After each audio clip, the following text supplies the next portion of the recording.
the stories.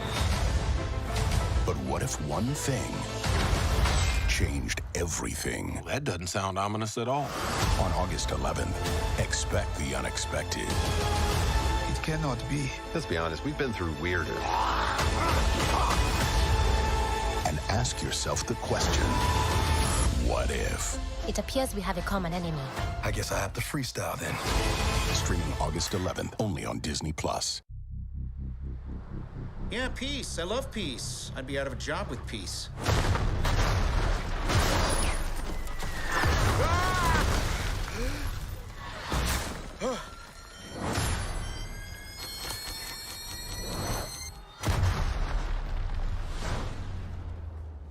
Do we know each other? Time.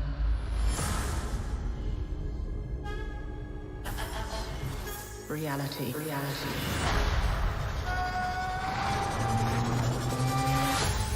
It's changeable.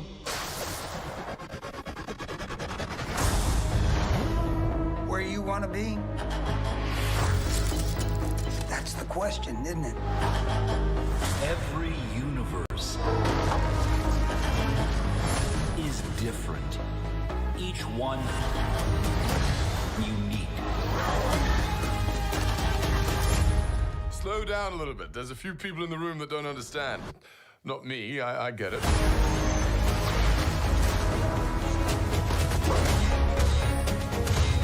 Who are you? The name's Captain Carter. Scheiße! I am the Watcher. I observe all that transpires here. But I do not, cannot, will not interfere. I guess I have to freestyle then.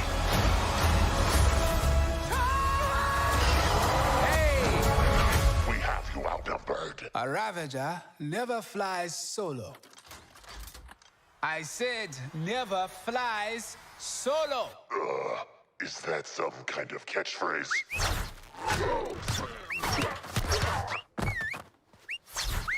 You had me worried for a second. Journey to face the unknown and ponder the question.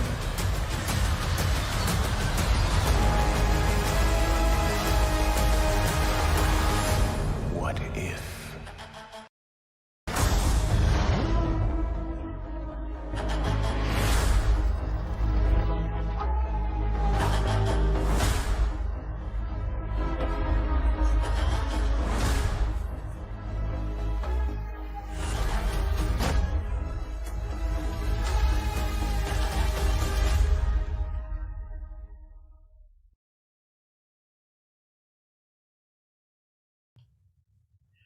And we are live with another episode of the What If Aftershow, brought to you by The Keeg. It's that show where we talk about the recent episode of What If. This was episode 6. It was what? What if Killmonger saved Tony Stark? Yeah. And the ball gets rolling, and we're here to talk about it. But who am I? I'm your host, Dimitri Pereira, and this isn't just my show. This is all of ours. This is a community, so to speak. I got co-host Paul Lau over there. Paul, Hello. say hi to the audience. Say hi to the nice people. Hello, Cat Cold on that one spot. Hello. What? I have Cold? Cat Cold. That's one of the users. Another TV view looks like a bot, but I got the mod view on, so because are you on co-produce? Are you on the Twitchy?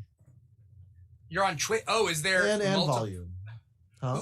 Who's watching us on Twitch? It just says another TTV. Oh yeah, viewer, another then, TV viewer and Cat Cold. I don't know who they are, but if you guys are watching us and watching us live, we are live streaming to a bunch of different platforms. Yes, Twitch. Yes, Facebook. Yes, YouTube. But our main live stream platform is Volume.com. It's a new streaming platform based around musicians, singers, niche geek shows. We qualify, so they're our number one live streaming platform, and we're their number one creators. Well, I mean, I'm speaking for them, really. But if you want to watch us, volume.com/The Keeg Show, that's where we draw the chat from. So if you're out there watching us, perhaps you might want to watch us on volume.com, you know?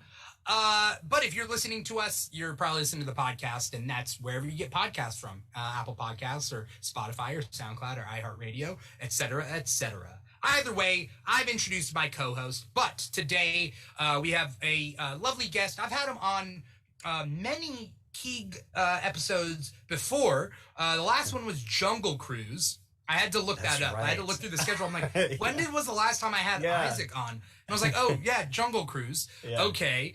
But he is also, coincidentally, a voice actor, and then extra coincidentally, a What If voice actor. You may have heard him in episode 1 of What If, which was the Captain Carter episode. What was the name of your character? Isaac Robinson Smith, everybody. We got voice actor Isaac Robinson Smith. Hello. Isaac, what was the name of that character? His name is Brick. Was Brick. Brick. Yeah. Okay. Yeah. I was gonna say Bruno. You can call him Bruno. That might be his actual name. I don't know if his Brick is a nickname. But Brick. Yeah. Brick is the official name of the character. Yes. Okay. Yeah. Okay. I mean, I don't know. Yes. Yep. Yeah. Does he gets his nards? He gets his nards kicked, right? Oh yeah. 100%. He gets his knee bent the other direction, and then he gets kicked, and then punched in the head. It's gnarly. Yeah. You can see on the the anatomical. Yeah. That's it. What the fuck? Paul, for anyone who can't see, Paul is he has a skeleton with him, and I don't know what. Is Paul at home or in like a lab somewhere? He's in a Halloween Superstore right now. He's just hanging out. His green screen's up, so we'll never know. Paul, show us on the skeleton, or Isaac, show us on the skeleton where you got it punched. Keeps disappearing. So there we go. Right there on the knee. Then we gotta get the right on the knee, got the bent back.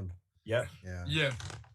Anyways. I was talking to you pre-show about just throwing in a bunch of voiceover stuff like my nards. I forgot that your character literally got kicked in the nards. He did. Yes. Those were it was a fun. That was actually done like a month or two after the lines that I recorded. So I recorded the dialogue, and then I did those sound effects like a lot. I did those in January, like a lot later, but it was really fun. I did that, and then this is not credited, but I'm also the screaming double for Red Skull when he gets crushed by like the big monster. That's also me. Yeah. So okay. The old screaming double. Yes, exactly. Yeah. How badly do you like? Do you want to just say like, I'm being crushed, or you just kicked my balls, my balls? You know, the temptation is there, but then I remember like, no, I have to. This is an important job. I have to go by the rules here, and it was very fun, and it was really cool to just be in. It was Studio B on the Disney lot, so like Robin Williams recorded in that building, and just so many things I have followed. I'm like, no, I just got to make sure that I do what's on the page here, no matter what my brain might be saying from what I'm seeing. But no, it was super fun. Fun. Dimitri, you described a reverse Street Fighter game where the character normally yells out their attack. You would be yelling out your injury. Yeah. Or describing what's happening. Yeah. I would play that game. Yeah. That'd be awesome. For the next Mortal Kombat. Please, not my eyes. Yeah. I have kids. Yeah. Begging you won't be able to have any more. You know, nope. After I get through with you. Yeah. Isaac, I think you deserve to be on lot A, not lot B. Oh, thank you. I appreciate it. At some point, probably.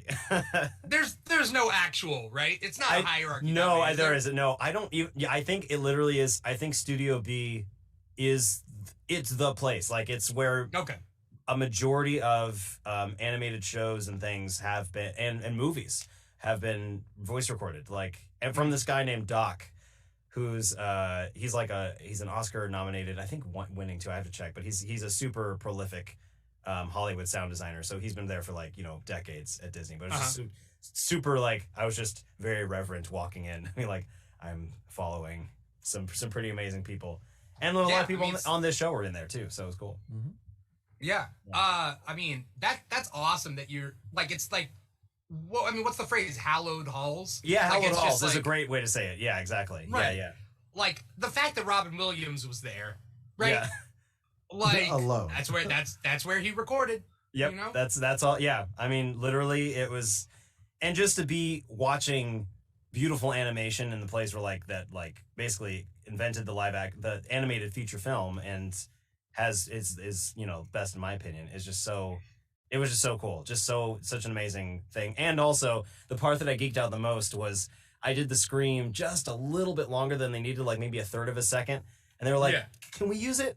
And they were like, no, it's okay. His voice will get mixed in Skywalker sound later on. And I was like, my voice is going to be in Skywalker sound. This is this whole experience is amazing. George Lucas is like walking down the hallway. He hears your scream.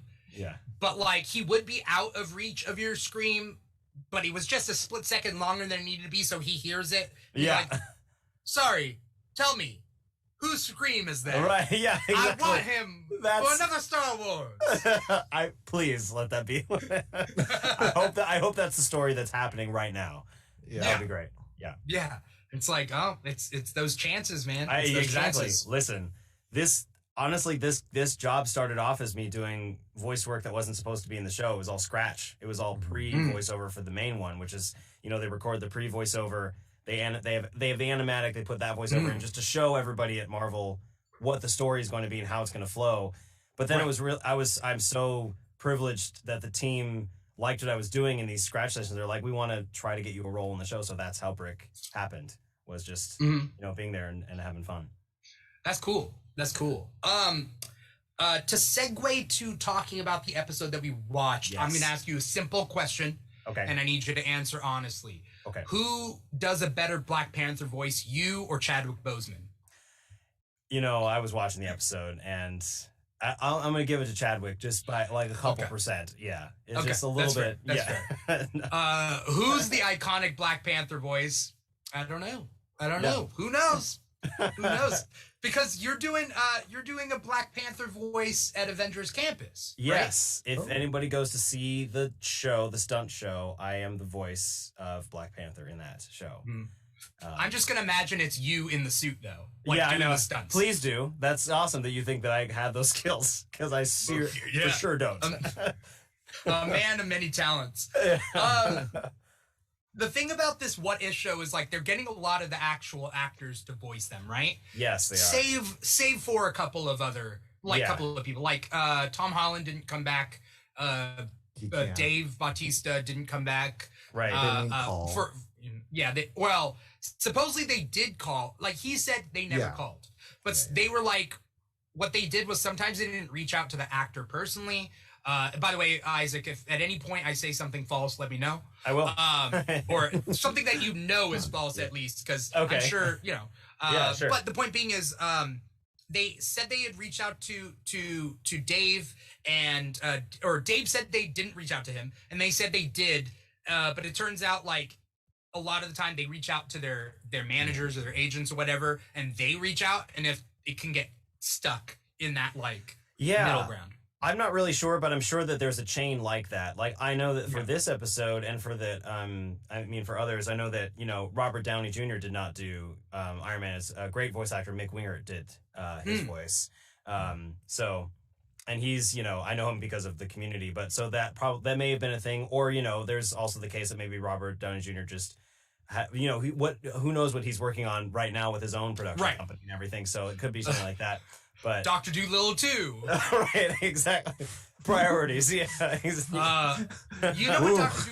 What Dr. Dolittle movie I would want to see? Him as Dr. Dolittle and then Eddie Murphy as Dr. Dolittle. Let's see a Dr. Dolittle team up movie. Dr. Dolittle. Why can't we just bring him back? Dr. Dolittle. Dolittle too late. That's the That's it. That's the catch. The tagline. We got it. And then a hologram of Flubber with Robin Williams. Yeah, Robin Williams. Yeah. Now I'm starting to think about like possible like. Okay, no, I don't need a. Okay. What if? I was gonna say this is already about what if. yeah. Miss Marauder says into the Doolittle verse. Man. Yeah. Shout out to Miss Marauder out there. She's been a longtime fan and friend, and she recently came on the Kickback on last Friday. So what's up, Miss Marauder? So what was I saying? Okay, so yeah, like but we got a lot of the original like voices. Oh yeah, this episode. Definitely. I mean, I'm pretty sure it was Michael B. Jordan, right? Yes, it was Michael B. Jordan. Absolutely. Yep. Okay. Yeah, and it's absolutely Paul Bettany as Jarvis. You know. Yeah. Who else? What was funny that stood out to me, I was like, when Killmonger's like, I like anime. And I'm like, that's Michael B. Jordan. That's literally Michael B. Jordan. Because he's like a huge DBZ fan. Yeah. And like, I was like, yeah, that's him. Okay. Yeah, they catered to him, for sure. Yeah. And they said Gundam, like by I know, right? I was They really did. shocked. Yeah. Yeah. That's how I knew it wasn't Robert Downey Jr. Why? I don't know. It's just his intonation's way different than not way different, but just noticeable. Yeah. This episode, again, the plot of this episode was what if Killmonger saves Tony? And from the get-go, I'm like, I don't trust this guy. I know we talk a lot about, like, everybody talks a lot about, like, Killmonger's the best, blah, blah, blah, blah, blah. I think that, like, he is supremely flawed and genocidal. And I get it. Like, I love Michael B. Jordan, but, like, no, we shouldn't be, like, just like people are like, Thanos is right. It's not like Killmonger was right, but he wasn't. You know what I mean? Yeah. Like, right. Some people are going a little too far on that. Yeah. I think that it's, well, I guess it kind of plays to everybody with the way they're setting up these episodes in general. It's like you could decide to go along with this or you don't. You don't have to. You could just enjoy it. But that's why I like them. So. Yeah. How have you been liking the What If episode so far? I've been really, as a viewer. As a whole, I've been really enjoying them and just being able to sit back and see these alternate things. And I think it's a brilliant move on Marvel's part because it literally is infinite. Like, I know they say it at the beginning, but it's so cool that they could, like, I mean, this could be 10, 20 seasons, like, depending on how deep they go. I don't know how far they're going to go with it. But I love the way that they take it, and they take it in a they don't, like, say, oh, this is how it could be, we're going to make it goofy. Like, there's some serious, like, things that they're dealing with the characters and the way that they're built, which I think is awesome. But even more than that, just as a fan of animation, I love that it's like kind of, they did this with the short Paperman back of several years ago that Disney did, where it's like, it looked almost like a hybrid of computer and hand-drawn animation. And I just love seeing that visual thing. I'm like, I want to see a whole movie of this. Like, can somebody please look at how great this is and take it? But just in general, I'm having so much fun seeing like, oh, this is great, or oh, that's ridiculous, or I never thought this character would say this thing. So just in general, I'm having a really good time. A really good time. I know that Marvel's expanding into their animation arm. Yeah. Like they're making an official animation arm, which means, Isaac, you are primed and ready. I'm stoked. Little do they know that you are the Killmonger to their Wakanda. Right. You're gonna take it over. You're gonna take it over from the inside. I have drones behind this door. They don't know. I'm ready. This was a weird episode. Not a bad episode. This was a weird episode. Yeah. Paul, did you have any opening thoughts about this episode? Okay. I mean, this is gonna come out sooner or later, but no, I mean, okay, so it's Don Cheadle and Terrence Howard, and you know how they've been trying to make like hybrid versions. You mean like Edward Norton and Mark Ruffalo in that one episode? Yeah. And this one, I felt like they didn't do that. No, it was Don Cheadle. It was Don Cheadle. Except really light-skinned Don Cheadle. Like, I don't know if that's... I don't know. Like, everyone's really light-skinned, and that bothers me. Yeah. And I know I can't really speak on behalf of Black people, but, like, you know, colorism is a thing, and that's the only thing that kind of, like, trips me up. How were the Dora Milaje? I didn't check them, because... Like, were they the same? Were they lightened? in the animation. Angelica Houston and Okoye, I don't think they were too different. They didn't seem different to me. I didn't notice anything when I saw it, but yeah, I gotta go back and check more carefully.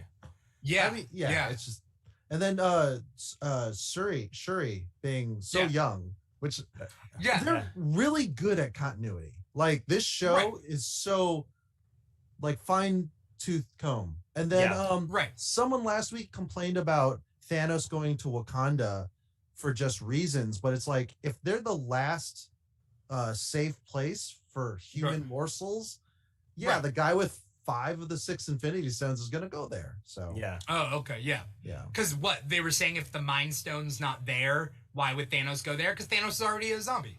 Yeah. Right. Yeah. Right. Right. Noms. I mean, I'll have to look at the skin color part because, like, I mean, you're right. That being said, like, no, I know. I mean, honestly, no, you're right. If most people are probably not gonna notice. I think. I hope. I think it's just a me thing. You're right.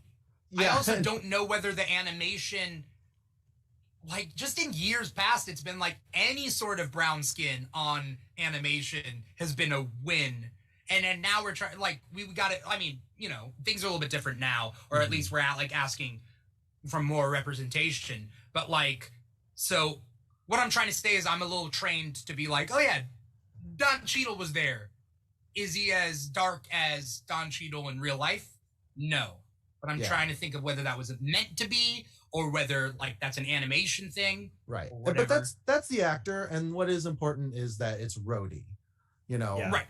And because and it's Don Cheadle Rhodey. They will never bring back Terrence Howard's likeness.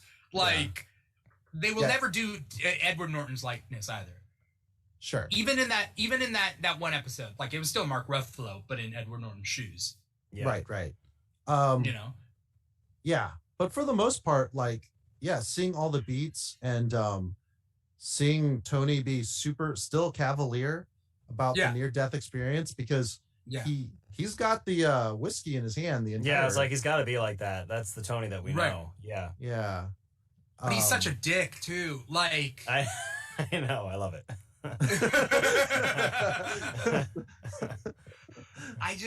Oh man. The whole episode is literally Killmonger, like, charming, tricking, killing his way to the top, which is really cool if you, like, it's a really cool story regardless. Yeah. But then also, like, when you really realize how evil he is. I mean, in Black Panther, he's super evil, but people are still making excuses for him. Right. But in this, it's like literally, like, he's like, I don't care. I'm just gonna kill people. He does until I get to where I need him. He lies to T'Chaka, though. He said, like, if I had a chance at revenge, I would take it. And he doesn't take it, like, at the very second, In fact, by the end of the episode, he doesn't kill T'Chaka. You're saying he doesn't kill T'Chaka? Yeah, for revenge.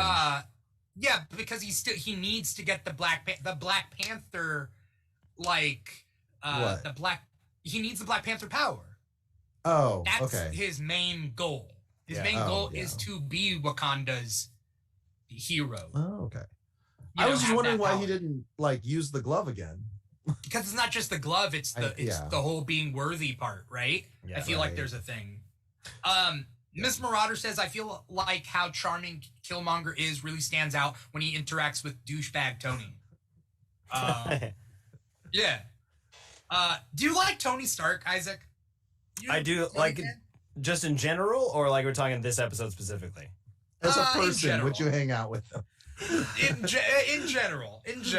That's a great question. I go back and forth because I do love the character so much. Because I think since the 2008 movie, I was just like captivated by this sort of person. Right. I think I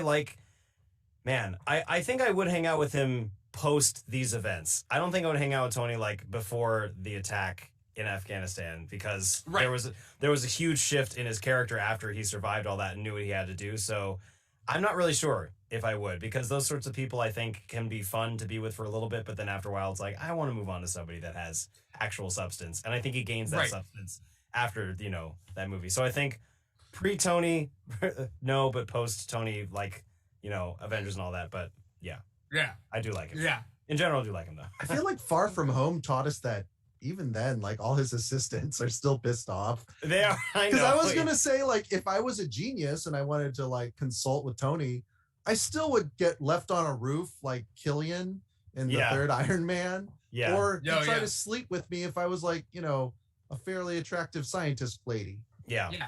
Or if you took your girlfriend or whatever to meet Tony, he's going to be gross about it. Yeah. You know what I mean? There are aspects that I'm not a huge fan of, but it's the other stuff that I like. So right. Yeah, but I guess yeah. In that case, how do we feel about Killmonger? Because if we're accepting Tony's just douchebaggery, sure, he's not a murderer like Killmonger is, but Killmonger's way more charming. Yeah. I don't know, because I think I would, but I probably only would if I didn't know the information about him that I know in this episode. Like if I knew how deceptive he really was, then I would say far, far away. But I think, you know, just him, I would be like, yeah, this guy seems great. But like, I probably would die along with everyone else that died in this episode. Yeah. Here's the interesting thing. In the first scene, Killmonger picks up that missile and throws it. He throws it like a superhuman. Yeah. Like, human beings can't throw that, like, missile. Is there a power problem here? Anyone else No, notice it's this? shaped like a Nerf football with the arrow. I don't know. I accepted it for some reason. I don't know why. I think it was kind of Nerf logic. I think you're right. I think I just like, He just picked up the missile and he was just like, he threw it and he's just like threw it like a football. Yeah, I don't know. Maybe it like maybe when he threw it up in the air, like it jettisoned itself because it is technically right. I don't know. Yeah, well, you know. How far can you throw a football? Me? I don't know. 5 feet. I don't know. Yeah, shorter than it would to like, or longer than I could throw a missile. Yeah, like, right. Killmonger works his way up by getting in with Tony, and he's the one who was like, "Oh yeah, I figured out what the 10 Rings was up to," and then Obadiah Stane is like, by the way, everything's done. We're cool. Goodbye, everybody." He was like, nah. And then he puts up the receipts, right, on the thing. Right. I thought that was cool. What? Oh, I was agreeing with you. I thought that was neat. Yeah, that was fun. Yeah. I thought he was going to use the sonic weapon on the whole crowd. Yeah, because that would affect everybody if he had just like popped him in and just did his smoke bomb. I'm glad I forgot about the sonic weapon until the Black Panther scene, because that came out of nowhere and I was like, oh shit. Okay. Yeah. They never use that sonic thing at all ever, right? In Marvel after Iron Man 1? No, I don't think they do. Actually, now that you say it, yeah, I don't recall a time when they did. Maybe Agents of S.H.I.E.L.D. Maybe Agents of S.H.I.E.L.D. What about but they use something like it against the Hulk in Incredible Hulk, right? They use sound. Don't they use sound machines against the Hulk? I'm trying to remember it. I've only seen that movie. I've only seen that movie half. Yes. Because I fell asleep during the Abomination fight scene. Yeah. Oh. I mean, the movie's cool. I like it. It starts off in Brazil. Yeah. It was a midnight showing issue, not it was a boring issue. Yeah. But maybe it might have been. Yeah. What was your favorite part, Isaac, of this episode? This one? Yeah. I mean, I'm super biased just because it's Chadwick, but I love when he's in the planes and he's like, you know, was it worth it, that whole thing? Oh, yeah. Those sorts of moments for characters are almost like, oh, that's the juicy stuff when they're like facing what they've done. And I just love hearing Chadwick's voice as this character. I can't get enough of this performance because I know it was the last time that he did it. So yeah, I mean, it was powerful because of that character development moment, but it was powerful also because it was Chadwick. So that's I think it's got to be my favorite in this one.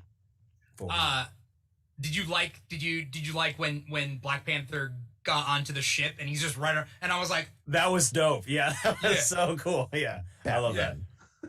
Yeah. Yeah. I thought, was that Andy Serkis again? Like, Yes. was that his voice? It was his voice. Yeah, I checked the credits. It was Andy Serkis. Yeah. He's always so good with his voices. He's and fantastic. Just like, yeah. that's what sucks. He's dead. Him and Killmonger are dead. I know. I know. Yeah. What? They killed them both off, and like, I don't know what they have planned for Wakanda Forever, but like, I don't know. Are we're gonna get another villain that's I don't know. hopefully just as good? Maybe. But, like, I mean, they killed off two great villains. yeah. Well, the I'm movie. Claw's daughter. I know. Movie's super under wraps for a reason, obviously, but also I think I don't know. I trust that team and those people. I don't think that. I mean, there's an insurmountable amount of pressure riding them to do something great. So Yeah. I think they're gonna do it Yeah. right. I feel like. Yeah. Yeah. I feel like the movie's gonna be more of like Agents of Wakanda. Right. You know what I mean? Because Yeah. like it's not gonna have T'Challa, right? Right. And the only picture that I saw was Shuri and Okoye, Yeah. and a car, I think. And it's like, is this Wakanda is Black Panther 2 Wakanda Forever just gonna be like Agents of Wakanda, them just going around and like fighting, which I'm cool with. Yeah. Yeah. I don't know, but I will definitely see it. I am in the theater already. Oh mentally. yeah. Yeah. Yo yeah. Oh man. Paul, what was your favorite part? Oh, seeing the general, who is not T'Chaka, it's his wife. She was killing bots. Oh, Ramonda. Yeah, I didn't know she was a fighter. I didn't know that either. Yeah. She's cool. like, yeah. Why is it? Because this movie technically takes place like 10 years before Black Panther? Everyone's 10 years younger. I assume so. Maybe. This movie takes place in like 2008. Yeah. And I mean, yeah, Black Panther 2018, right? Yeah. Mm-hmm. So then that's good logic. Shuri's 10 years younger. Everybody's 10 years younger. Yeah. Again, with that detail you pointed out earlier about just they know they have to do that. Yeah. They just take post-it notes, and then they have they like it's like 20 guys in a room, right? And they all got their suspenders on. One of them even looks like old Walt. And then they wheel in this like mega nerd, and he's just like, I shall make sure everything is in place. And he looks like the Watcher. Yeah. It's just Jeffrey Wright. It's just Jeffrey Wright is in the room with it. Yeah. Yeah.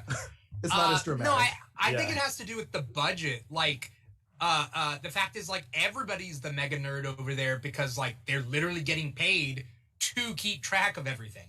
I'm sure they have a continuity person every time. Oh, yeah. Like, gotta make sure. You know? Yeah. But yeah, it's probably because it was 10 years younger. That being said, Killmonger's not 10 years younger. Like, Killmonger looked the same age. Yeah. I don't know. I mean, like, what was Michael B. Jordan doing in 2008? Was it I don't know, but he would have been like, no, what? No? In 2008? Sorry, he would have been doing Friday Night Lights, dude.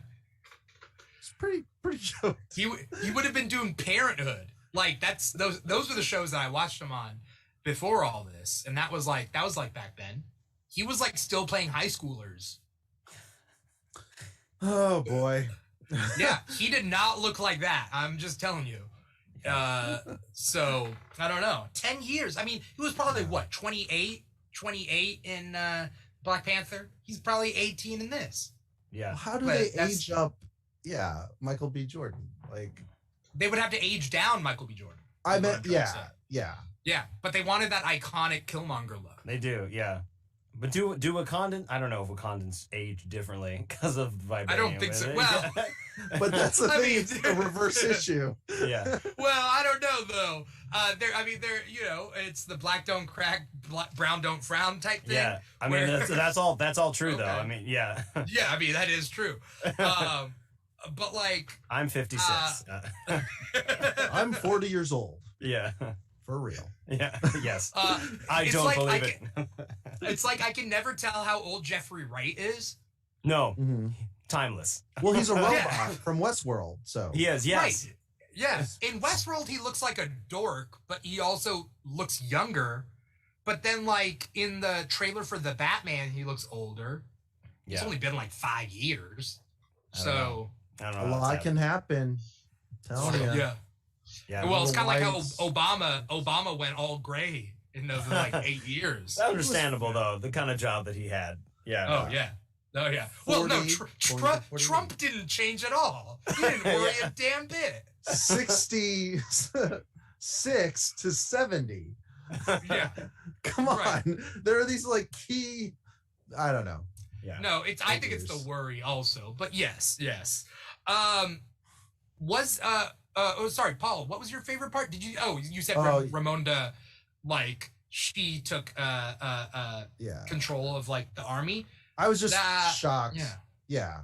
But no, I mean it was just the rhinos, right? There was no other tribes present. No, there was no other tribes present. No. So yeah, there's no M'Baku. They didn't have the. I was going to say waiting for M'Baku to show up. Jabari. Yeah, they didn't have the Jabari tribe. Yeah. And they didn't have. Did they have the other tribes? I mean, it's hard to tell. Yeah. I didn't. Not that I recall, but I wasn't looking. Yeah.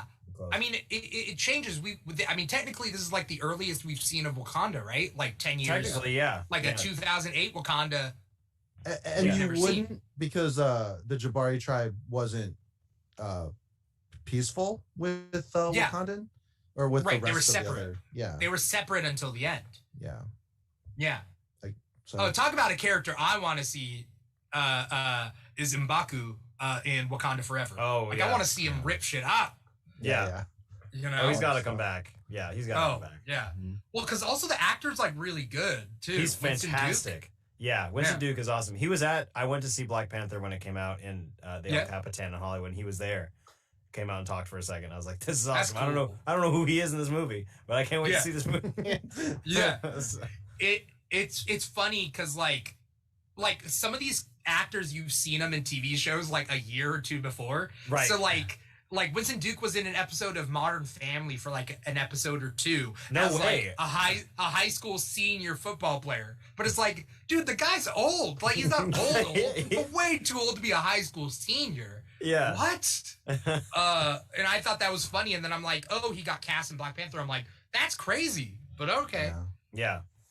I love hearing those stories when they get the call. Right? Yeah. Because they don't even know what they're auditioning for, and then boom. It's always like that. That happened with what's her name in WandaVision? Tiana Paris? Yeah. She got a call. I was watching the behind the scenes and said she got a call for, it wasn't even titled or anything. She just said, I think it was just some random thing that she did a couple scenes for her, and she was super relaxed because they didn't know what it was, and she sent it in, and then they called her a couple weeks later and they're like, oh, it's Marvel. Oh, it's WandaVision. It's amazing when that stuff happens. Not only is it WandaVision, she is like an Avenger in the comics. Like she doesn't show up so much nowadays, on and off. But the point being is like she was once like a main team Avenger. Like that's a main character. She's gonna be in the Marvels, like the movie. So like that's a life changing like casting. Yeah. Right? Same thing with Paul Bettany as Jarvis. He got a call from Jon Favreau saying, "Hey, I knew we did this movie together. I need a kind of a robotic voice. I thought of you for this. Why don't you come on and read this?" And now, now he's Vision. Just because of that one call of like, hey, we need you for this thing for exposition purposes in the Iron Man movie that I'm making. How crazy would it be, Isaac, if they asked you to voice a role in Marvel, like an original character in like a what if, like an original character, and then they were like, well, we need a live action actor to play the live action version. That would be unbelievably cool. I'm not going to hold my breath for it, but I'm continuously optimistic and feel lucky in this job. So I'm not going to say it's out of the realm of possibility, maybe, but like I would be ecstatic to be part of this in that way. Yeah. So thank you for planting that seed. Say goodbye to carbs. Yeah, right. Say goodbye to carbs. Here's the kicker, though. Your first scene, you're going to be naked, and we're going to paint you red. So, how do you feel about that? I mean, you're going to jump out of a machine, and you may or may not have a penis. Yeah. It depends on whether Joss Whedon gets what he wants. Lots of that sentence is not great. Part of it, I'll go for the Joss Whedon part. I don't know. I think Marvel's done working with Joss Whedon. Yeah. I think that guy is canceled. Yeah. They'll give you a fake butt and other fake prosthetics because Paul Bettany had like on WandaVision, he had a fake butt. So really? Yeah, he really? did. And when he's wearing the suit, in the black and white episode. Yeah. Right. Yeah. Because the perfect man can't have a flat butt. Yeah, right. As someone with not a flat butt, but like a fairly, flat, my butt kind of just goes into my thick thighs. It's not a. Oh, it's like a cankle issue, except it goes from the ankle all the way to the hip. To my butt. Yeah. There's no knee pit. It's just one long. No, I'm not saying my ankles. I'm joking. I'm joking. Yeah. It's my thighs to my butt. I got a thud. I hope someone's tuning in right now. They're like, what is this guy talking about? I just finished this episode. Where was this in this episode? Right. Skinny waist, flat bank. Sorry. Yeah. My bank is as poor as I am in my actual bank. With these what if episodes, I have to ask the same question, I guess, that like we should be talking about was there any part of this episode that did not work? Like does not make logical sense. They went too far with the dominoes. Thunderbolt Ross just being like, yep, Patriot Act. Let's do this. Yeah, that was weird. It's like we've now taken your company. And it's like, what? It was faster than Anakin saying yes to the dark side with Palpatine.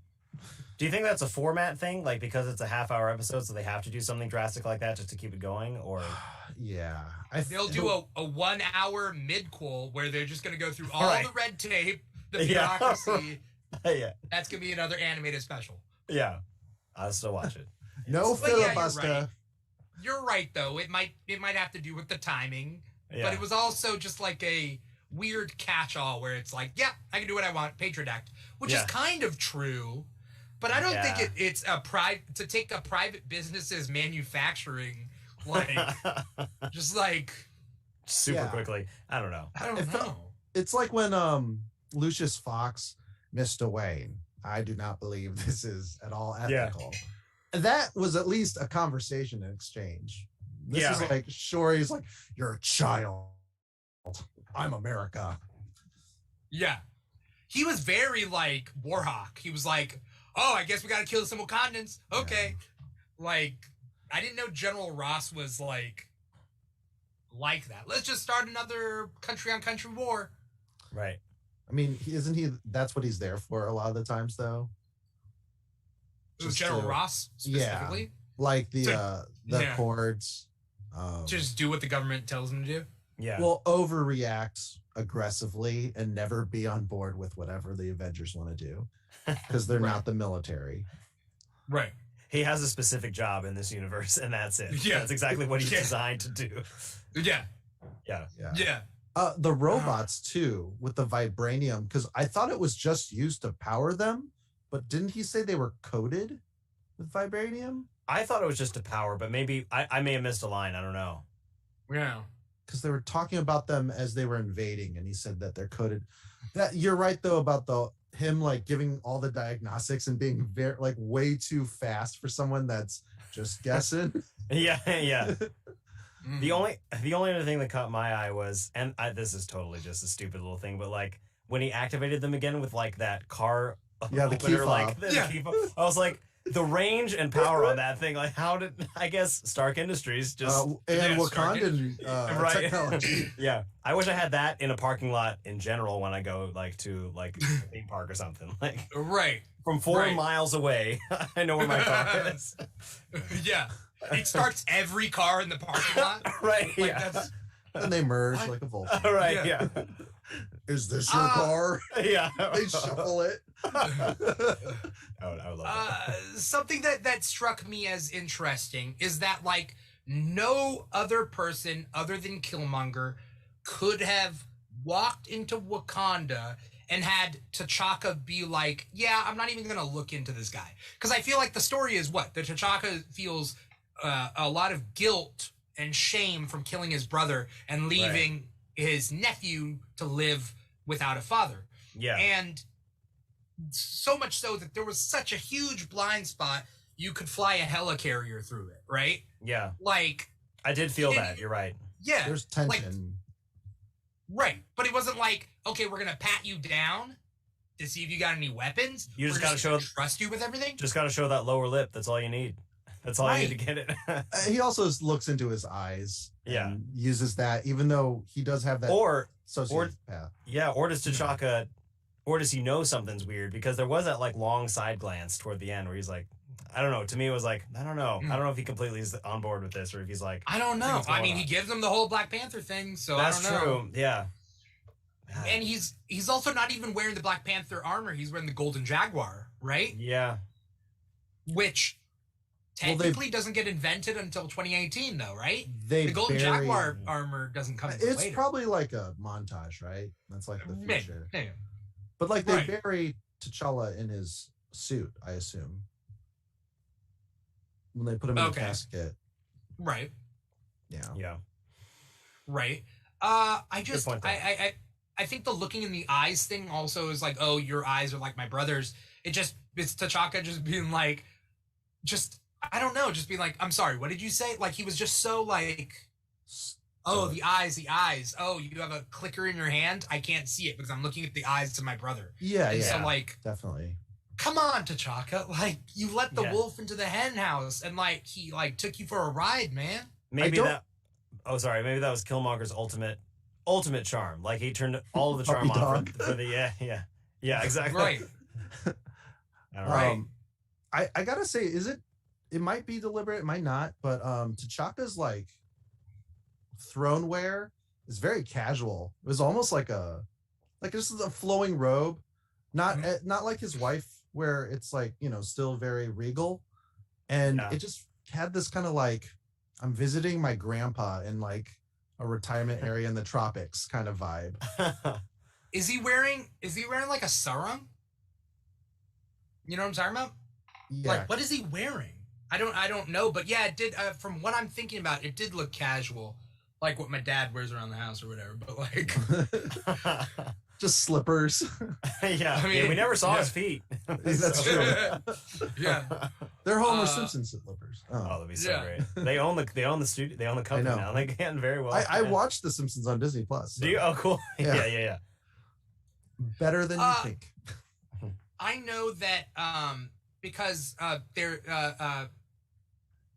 there's another after show that I watch, which is the Stark Radio after show with Liz and Alexis, and they basically talk about like how What If is not doing anything great for the women characters, and like even when we think like Captain Carter is like, you know, good for like women like female representation, like Marvel still like fumbles the ball when it comes to that. Killmonger is a misogynist, right? Did you guys kind of get that in Black Panther? Like, that's something that like, I wouldn't say misogynist. I think he's a sociopath. Like, people. So nobody lives up to him, regardless whether they're man or woman. It's a means to an end when it came to the killing of his, like, of that girlfriend. Of that, I guess if you can call it a girlfriend. You know, I think. Why did he have to kill her? She was in the way or something like that, right? Wasn't she like? I think she was being held hostage or something. Not held hostage. Oh, yeah, by Claw. Yeah, by Claw. Yeah, and he was just like, "Well, you don't have any leverage," and he proved it by shooting her. Right. So. But like he talks shit on Pepper Potts. He's like, what? Pepper Potts gonna come save you? To Tony. Disdain for colonizers in general, though. Right. So I agree. Yeah. You know. But like, what does he say to Shuri? Does he ever say anything to Shuri? Well, she's onto him. I mean, sorry. Yeah. I'm like blowing your hypothesis. Well, I mean, but you know, M'Baku says this. You're giving the technology to a child. He says that in like Black Panther 1. He's like, a child is in charge of your technology or whatever, and which sure could be an age thing, but it also could be like you giving it to a girl. But then again, you got the Dora Milaje, where it's like nobody in Wakanda can ever think to themselves that like women are lesser because like The Dora Milaje just might as well just kill you, right? Looking good, looking strong, John. What's that? The John Walker when he's fighting the Dora Milaje. Yeah. I don't know. I'm thinking about that. And then I'm also thinking about how Pepper can't do anything this whole episode. She's not COO. That's another one of those real quick changing of the guard or whatever. That was super fast, yeah. Oh, here, you have this job now. Oh, what? Oh, yeah. Like, you're COO. It's like, I don't think I'm qualified. He literally says, I'm just a soldier. Yeah. It's like, why are you just handing over the COO to anyone? Yeah.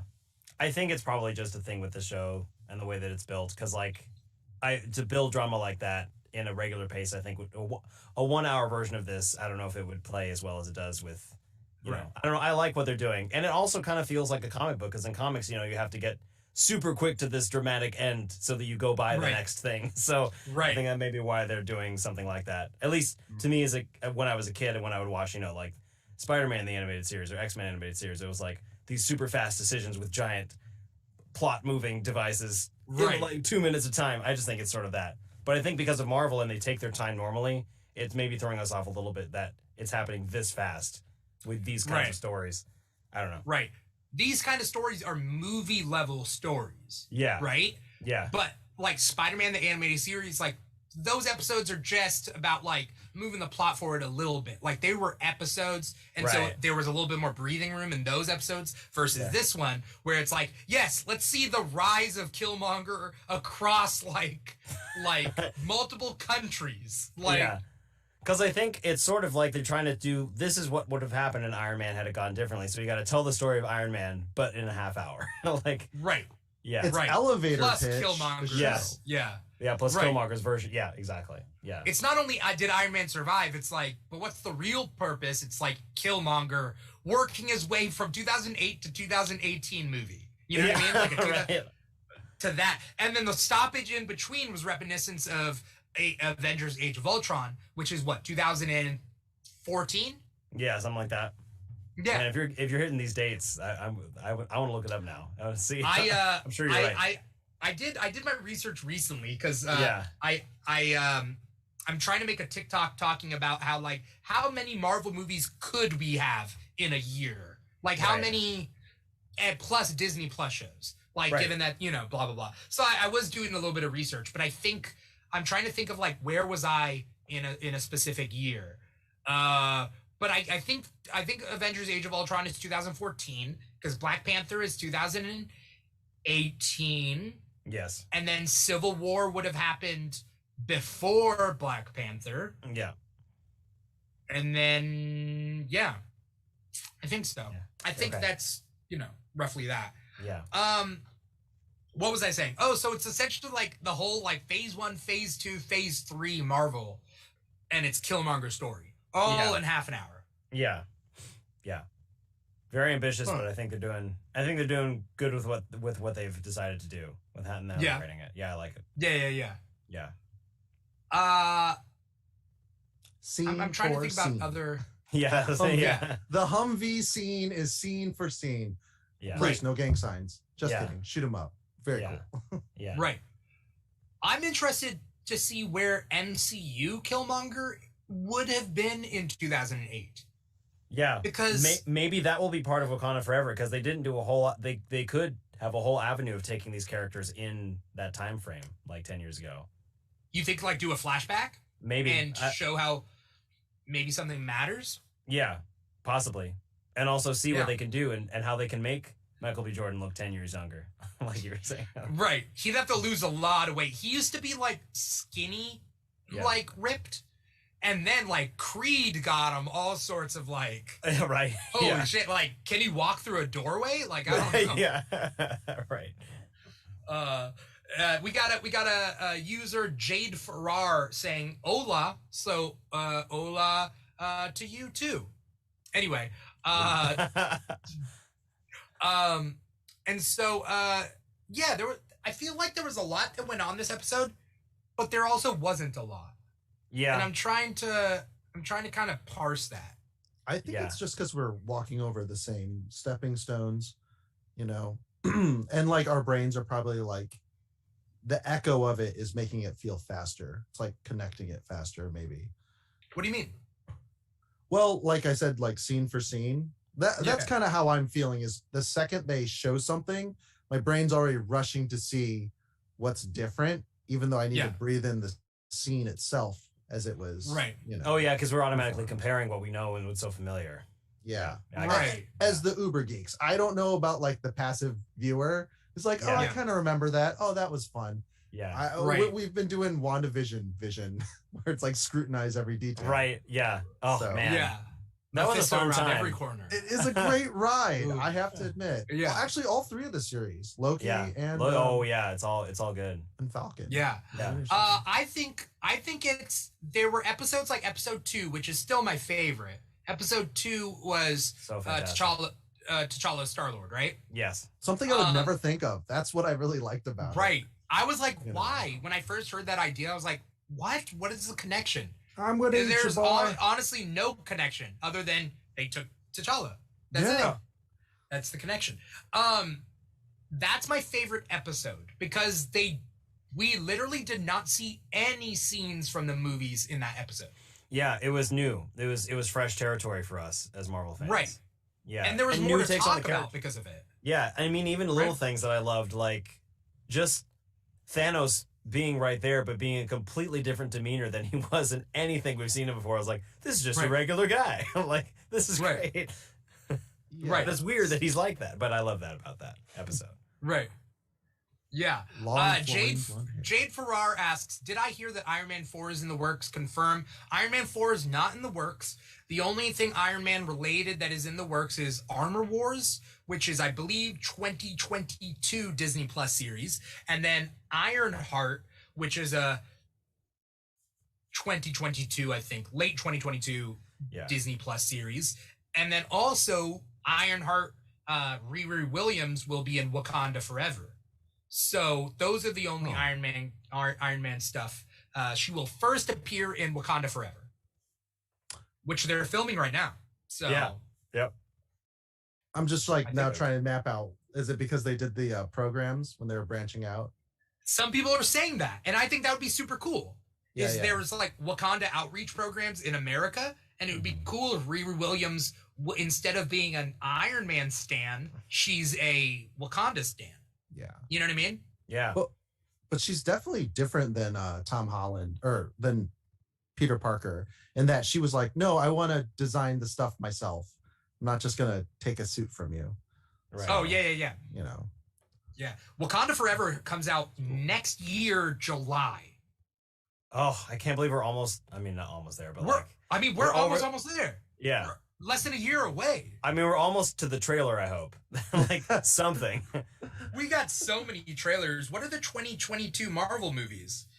2022? I don't know, but I'm hoping for like one of these trailers. I for Spider-Man Far From Home, I want to see one of these movies have a trailer in front of that. Yeah. Multiverse of Madness, then Thor Love and Thunder, then Wakanda Forever, then the Marvels, then something. Oh, no, I think it's just 4. What a year. Yeah. That's going to be great. Yeah.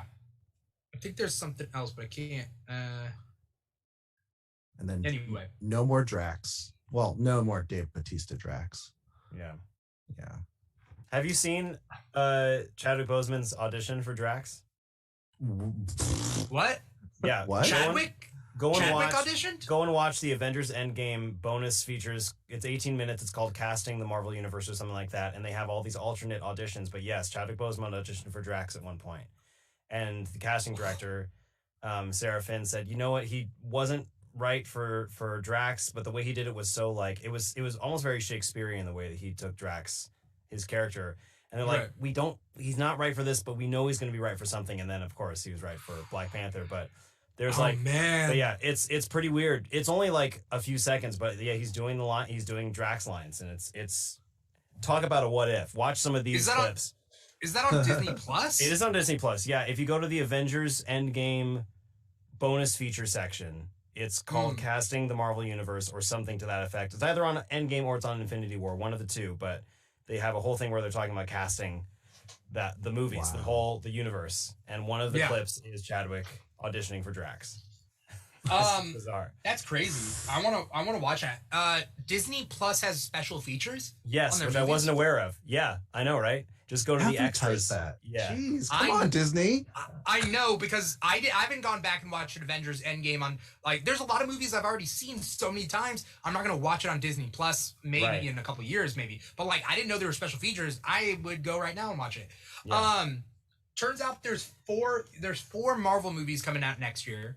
Multiverse of Madness, Thor: Love and Thunder, Wakanda Forever, and The Marvels. But it ends at The Marvels in July. But I think it's because Guardians of the Galaxy Holiday Special comes out at the end of the year, and that's a movie coming out on Disney Plus. Which one is it? Guardians of the Galaxy Holiday Special. Oh, yeah. Okay, yeah. Right. I remember now. Like, it's an actual just movie. And so... Are you pretending? Are you actually in it? And like... Oh, no, I'm not. No. Oh, okay. No, you kind of did that like, oh, is that coming out? Yeah, no. No, for real. For real, that was a genuine, like, wondering what was happening. Okay. Yeah. No, I'm much more obvious. It's hard to tell. Yeah. At this point of the night, I'm much more obvious. Oh, okay. So, like, I see. Oh, quick! Ask him anything. Ask him. No, NDA. I don't want him to lose it. Please, I love my job. Please. Oh no. I was just gonna ask like who hooked up with who, but okay, all right.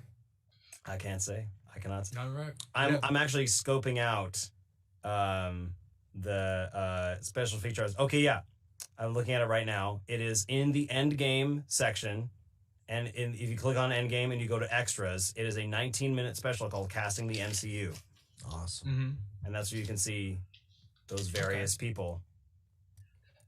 I don't know if you guys know, but because I was just as we end this episode, I just wanted to talk about how like in 2008 we had 2 Marvel movies. Okay, yeah.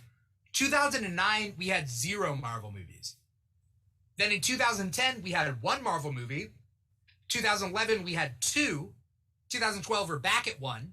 I think that's Avengers. I think that's your Avengers came out. Yeah. And then 2013 to 2016, 2 Marvel movies every single year. 2017 to 2019, 3 Marvel movies every single year. Obviously, 2020 we had none. 2021 we have 4.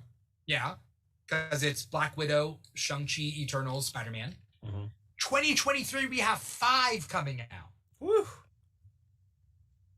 And this time, it's about family. No. Damn it. I thought that was over. It's never over. Family's never over. Yeah. Sorry, I skipped 2022. 2022, we have 4. 2023, we have 5. And then 2024, we have 4.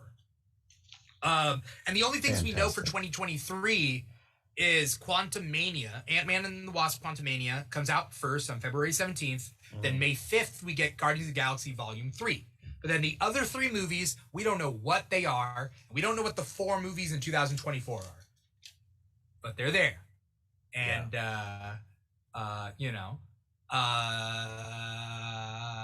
it's going to be crazy. I don't know. And I'm sure that they're working on them now. Because, 3-4 years ahead, they start thinking about what they're going to do. So here's the question. Are they going to keep Fantastic Four for 2024 for the purpose of 4? Or we got a 5-movie year in 2023. They might put it in 2023. The theme park part of me wants to say 2024 for the 4, just for marketing, so they can have 4s everywhere. Yeah. But I personally want it sooner, but I'm kind of on the side of no, they'll probably wait because they probably want to just do something like that. But I don't know. Here's the question then. What are the 3 movies coming out in 2023? The 3 other movies. We got Quantumania, we got Guardians of the Galaxy Volume 3. What are the other 3?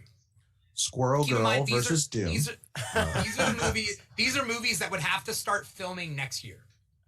I want to believe that it's going to be something that collects everybody again, kind of like Avengers. So I don't know if it's going to be like the Young Avengers or that, or I mean, I'm gunning for Secret Wars at some point. I really want that storyline. Yeah, but I think it's too early. I don't think they're gonna get everybody together I think they're setting up so many things right now.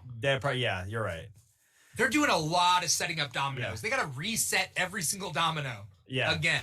But I think, so I don't know what it's going to be called, but I feel like it's going to be a movie that has collected the new whatever group or the new thing that they're going to, because we got like, you know, He Who Remains and that whole storyline that just got introduced. So like something to that effect. I don't know what that is, but that's something that's bigger than what it is now to fight that thing. Yeah. Very vague, but like that's what I think. Yeah. Jade Farrar out there asks, first thing, Jade, thank you so much for watching. If you want to give us a like or a thumbs up or whatever it is, wherever you're at, we would greatly appreciate it. Jade Farrar is asking a question, but before we get to the question, rumors are there will be Dr. Voodoo cameo in Multiverse of Madness. Yeah, I mean, it would be cool if in Multiverse of Madness there's a lot of magic characters, different magic-related characters. That's what MJ on YouTube is saying. But yeah, Jade Farrar asks, favorite drink to grab when heading into a new MCU movie at the theater? You guys drink anything when you're at the theater? I always get an icy. Paul knows this. I get icy, half red, half blue. Quick story. Dimitri, I don't know why you weren't aware. Sometimes he'll take the straw and he'll do like a sliding trombone and makes that squeaky noise.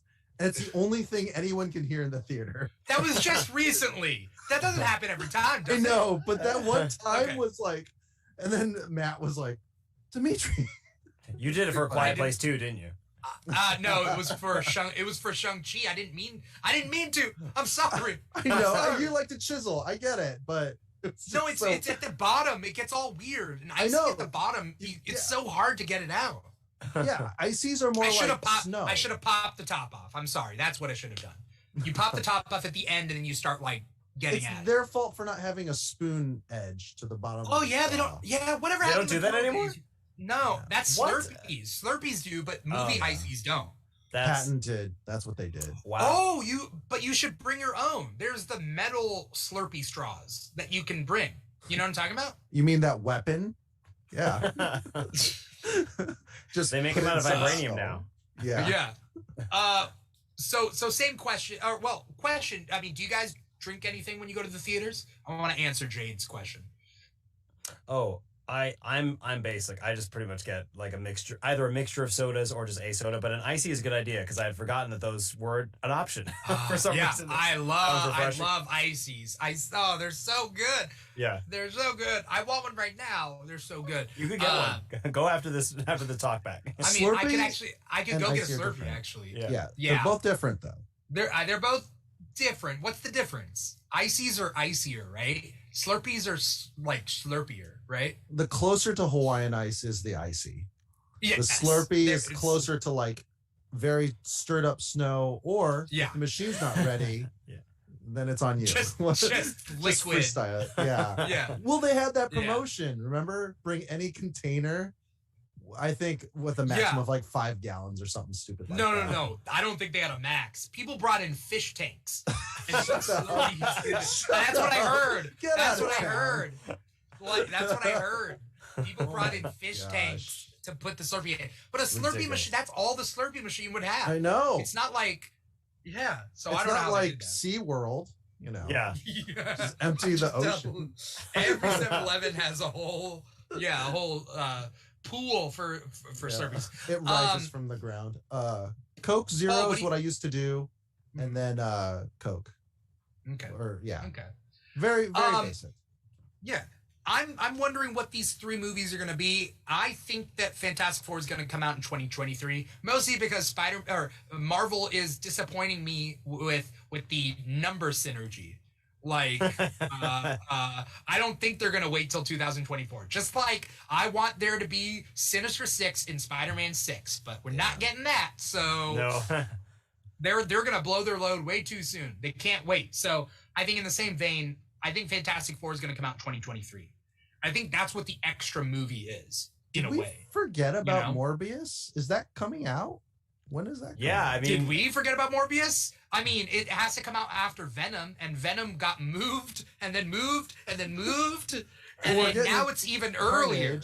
Now it's even earlier, and it's an hour and a half, according to rumors. It's just it's the shortest superhero movie literally ever made. Okay. It's also directed by Andy Serkis, which is weird. That's interesting. I did not know that. Yeah. Huh. I don't know why he agreed. He was just like, I'll do it, but it can't take too long. How about an hour and a half? Yeah. You know? Okay. I think Captain America 4, I think that'll be in 2023. Oh. Because they've already prepped it, you know? They've already prepped it with Falcon Winter Soldier. I think it's only a matter of time. Like, they got to do it soon. Yeah. X-Men. Yeah. It's happening. It's not gonna be X-Men, I'll tell you that. I think 2024 will have the major team up movie. Cause that takes a lot of energy, and normally like Avengers years have less movies. That's what I think. Yeah. I mean, what we need is a bad guy synergy team, but they don't live. A Masters of Evil. Yes. That's the only thing that would be fresh and new. Sorry, I just thought of the roster of Masters of Evil, and I'm like, oh, well, it's not, Mr. Hyde, Whirlwind. I mean, yeah, but it's Baron Zemo, it's Abomination. We can have right. That being said, no, you know what they're prepping in the shows is like the Thunderbolts or whatever. Yeah. That evil team that Contessa is prepping. So yes, we have yet to see that come to fruition. So. Yeah. We shall see. They're not crazy strong, though. No, they're not. They're more Black Ops. They don't seem to be Avengers level, they're like a level team. Task force. Right. Yeah. One could say they're like a squad. Don't say it. Nope. No. The self-inflicting squad? Nope. No, like a cider, but made in the sewer. Like a sewer cider. A sewer cider squad. I hate both of you. Dad jokes. Yeah. I can't. Imagine that's the Hulk now. He just turns into a dad. Well, son, sorry I couldn't be there for you. I was providing for this family. I want to thank you guys for coming on the show. Any final thoughts about this episode of What If? I'm excited to see what they may potentially use to thread them through. It seems like Shuri has something planned. I don't know if it's going to be anything, or if it's like, or if they're just like, this is what it's leading to if this were to continue. But I don't know. I like to see if there's some sort of thread. I think that'd be cool if they're going to do something, or link it to a live action. Link it to Multiverse of Madness or whatever. Right. Well, I think there's gonna be like a Avengers level team at some point in this show in this season. Yeah. Of different. Yeah. Of them teaming up. So, but like, I have no patience for that evil Doctor Strange. Let him die. Killmonger. Let him die.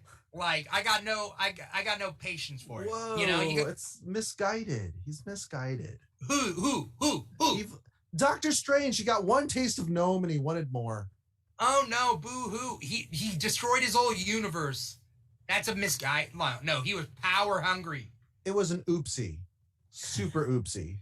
Super oopsie? Big old oopsie. He didn't want her to die either. So. He didn't want her to die, but he was fine with sacrificing everything else, including my little gnome friend. I would do anything for love. Thank you guys so much for coming on the show, Paul, Isaac. Yeah. Thank you to the audience out there who's watching or who's listening. No matter where you are, whatever platform you're watching the live stream on, if you can click like or subscribe or follow or whatever it is, if you're on YouTube or Facebook or Twitch or volume.com/The Keeg Show, wherever you are, if you can follow us, that'd be great. That definitely helps us.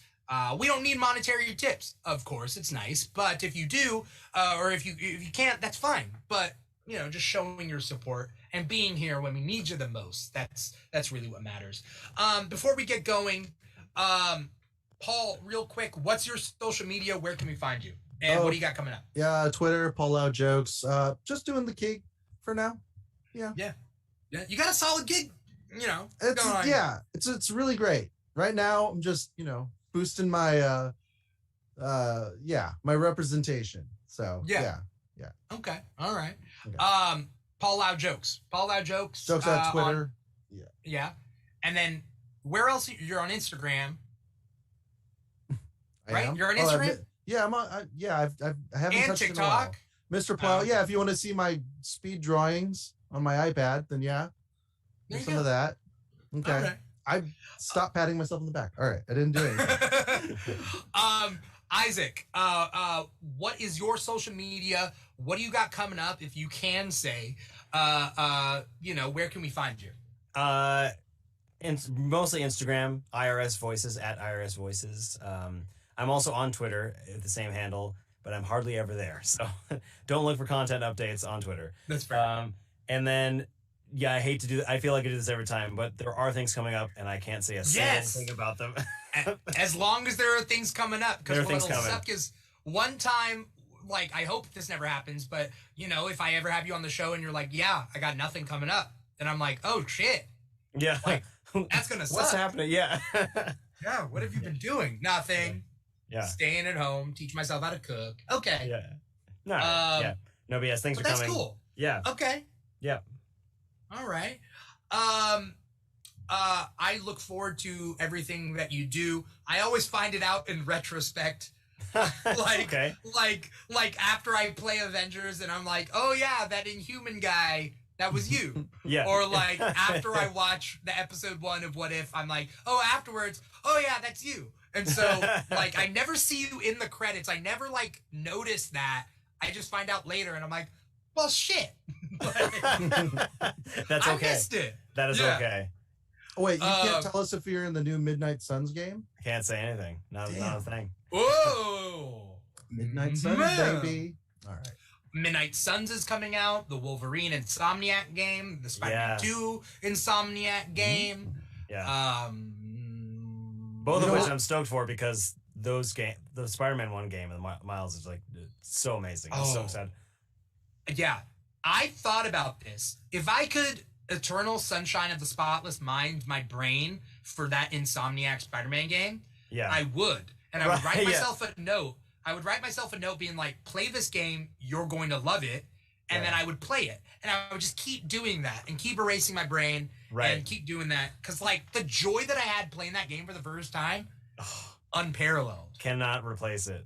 I was so excited. I got the Steelbook collector's set and everything, and I opened it like felt like I had gloves on. I was like, this is going to be the greatest experience. Yeah. I have to remember every second of this. The Ultimate Spider-Man box set, you open it up, you get like a mask. Yeah. You get a web shooter. There's a dead Gwen Stacy in your box. Right. Yeah. It's like shipping was crazy on that. Yeah, full experience. Yeah. Oh no! Why? Oh shit! A photo of Uncle Ben that you didn't know you needed. Oh no! J.K. Simmons cameo. Yeah, I want Spider-Man pictures. Not the Sauron meme that's catching. I love that. You could do which Sauron? You could do anything with your genius. I don't want to use my genius to fix. No, it's I want more dinosaur people to turn into dinosaurs. Yeah, sorry. You're I mean, you paraphrased. Yeah. Totally it was like you could do anything with your genius. You could cure cancer. And he's like, I don't want to cure cancer. I want to turn people to dinosaurs. That's Yeah, it's the whole parody of Superman Lex Luthor. Yeah. Oh yeah. But Isaac, what was I gonna say? I was gonna say something, but I forget. Either way, thank you so much for coming on the show, Isaac. Sure, yeah. If I ever remember, I will ask you myself. Please do. Thank you, Isaac, for coming on the show. Thank you, Paul, and the skeleton. Does the skeleton have a name, Paul? No. Okay, that's fair. Not yet. Thank you, Paul, for being co-host on this episode. For anyone out there who wants to follow us on Instagram and TikTok at The Keeg Show. Follow us on our many live stream platforms, or where if you're listening to the podcast, follow us, wherever you're listening to the podcast, Apple Podcasts, Google Play, Spotify, iHeartRadio, SoundCloud, wherever you are. Write a a full review on the show if you can. Help us out. We definitely appreciate it. Thank you guys so much for watching. Thank you guys so much for being on the show. Once again, I'm your host, Dimitri Pereira, and this has been the What If After Show, talking about episode 6. Take care, everybody. Peace out.